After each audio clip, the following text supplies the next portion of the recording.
Chapter 82. My grief lies onward and my joy behind. Shakespeare, Sonnets.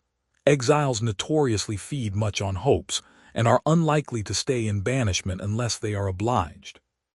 When Will Ladislaw exiled himself from Middlemarch, he had placed no stronger obstacle to his return than his own resolve, which was by no means an iron barrier, but simply a state of mind liable to melt into a minuet with other states of mind, and to find itself bowing, smiling, and giving place with polite facility. As the months went on, it had seemed more and more difficult to him to say why he should not run down to Middlemarch, merely for the sake of hearing something about Dorothea. And if on such a flying visit he should chance by some strange coincidence to meet with her, there was no reason for him to be ashamed of having taken an innocent journey which he had beforehand supposed that he should not take. Since he was hopelessly divided from her, he might surely venture into her neighborhood, and as to the suspicious friends who kept a dragon watch over her, their opinions seemed less and less important with time and change of air. And there had come a reason quite irrespective of Dorothea, which seemed to make a journey to Middlemarch a sort of philanthropic duty. Will had given a disinterested attention to an intended settlement on a new plan in the far west, and the need for funds in order to carry out a good design had set him on debating with himself whether it would not be a laudable use to make of his claim on Bulstrode, to urge the application of that money which had been offered to himself, as a means of carrying out a scheme likely to be largely beneficial. The question seemed a very dubious one to Will, and his repugnance to again entering into any relation with the banker might have made him dismiss it quickly, if there had not arisen in his imagination the probability that his judgment might be more safely determined by a visit to Middlemarch. That was the object which Will stated to himself as a reason for coming down. He had meant to confide in Lydgate and discuss the money question with him, and he had meant to amuse himself for the few evenings of his stay by having a great deal of music and badinage with fair Rosamond, without neglecting his friends at Lowick Parsonage. If the parsonage was close to the manor, that was no fault of his. He had neglected the Fairbrothers before his departure, from a proud resistance to the possible accusation of indirectly seeking interviews with Dorothea. But hunger tames us, and Will had become very hungry for the vision of a certain form and the sound of a certain voice. Nothing had done instead, not the opera, or the converse of zealous politicians, or the flattering reception in dim corners of his new hand in leading articles. Thus he had come down, foreseeing with confidence how almost everything would be in his familiar little world, fearing, indeed, that there would be no surprises in his visit. But he had found that humdrum world in a terribly dynamic condition, in which even bad, nage and lyrism had turned explosive. And the first day of this visit had become the most fatal epoch of his life. The next morning he felt so harassed with the nightmare of consequences, he dreaded so much the immediate issues before him, that seeing while he breakfasted the arrival of the Riverston coach, he went out hurriedly and took his place on it, that he might be relieved, at least for a day, from the necessity of doing or saying anything in Middlemarch. Will Ladislaw was in one of those tangled crises which are commoner in experience than one might imagine, from the shallow absoluteness of men's judgments. He had found Lydgate, for whom he had the sincerest respect, under circumstances which claimed his thorough and frankly declared sympathy. And the reason why, in spite of that claim, it would have been better for Will to have avoided all further intimacy, or even contact, with Lydgate, was precisely of the kind to make such a course appear impossible.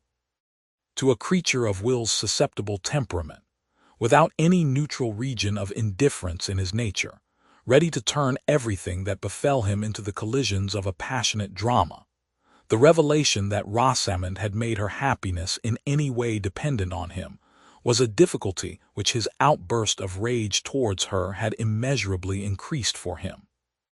He hated his own cruelty, and yet he dreaded to show the fullness of his relenting. He must go to her again. The friendship could not be put to a sudden end, and her unhappiness was a power which he dreaded. And all the while there was no more foretaste of enjoyment in the life before him than if his limbs had been lopped off and he was making his fresh start on crutches. In the night he had debated whether he should not get on the coach, not for Riverston, but for London, leaving a note to Lydgate which would give a makeshift reason for his retreat. But there were strong cords pulling him back from that abrupt departure.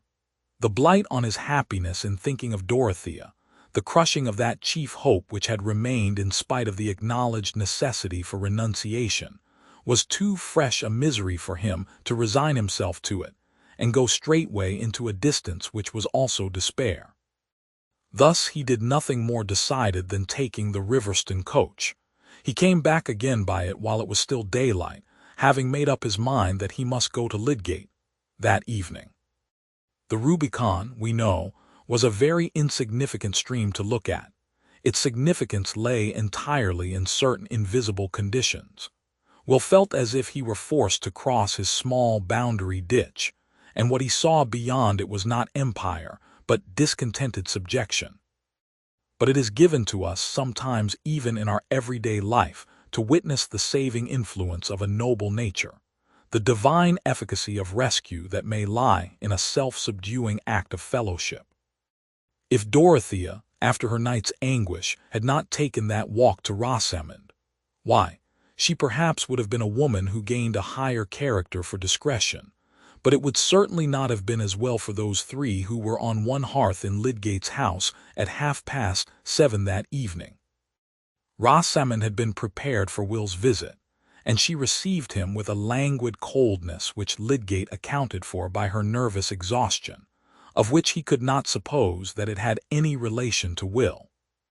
And when she sat in silence bending over a bit of work, he innocently apologized for her in an indirect way by begging her to lean backward and rest. Will was miserable in the necessity for playing the part of a friend who was making his first appearance and greeting to Rosamond, while his thoughts were busy about her feelings since that scene of yesterday, which seemed still inexorably to enclose them both, like the painful vision of a double madness. It happened that nothing called Lydgate out of the room, but when Rosamond poured out the tea and Will came near to fetch it, she placed a tiny bit of folded paper in his saucer. He saw it and secured it quickly, but as he went back to his inn, he had no eagerness to unfold the paper. What Rosamond had written to him would probably deepen the painful impressions of the evening. Still, he opened and read it by his bed candle. There were only these few words in her neatly flowing hand. "I have told Mrs. Casaubon. She is not under any mistake about you. I told her because she came to see me and was very kind. You will have nothing to reproach me with now. I shall not have made any difference to you." The effect of these words was not quite all gladness. As Will dwelt on them with excited imagination, he felt his cheeks and ears burning at the thought of what had occurred between Dorothea and Rosamond, at the uncertainty how far Dorothea might still feel her dignity wounded in having an explanation of his conduct offered to her. There might still remain in her mind a changed association with him which made an irremediable difference, a lasting flaw. With active fancy, he wrought himself into a state of doubt little more easy than that of the man who has escaped from wreck by night and stands on unknown ground in the darkness. Until that wretched yesterday, except the moment of vexation long ago in the very same room and in the very same presence, all their vision, all their thought of each other, had been as in a world apart, where the sunshine fell on tall white lilies, where no evil lurked and no other soul entered. But now would Dorothea meet him in that world again?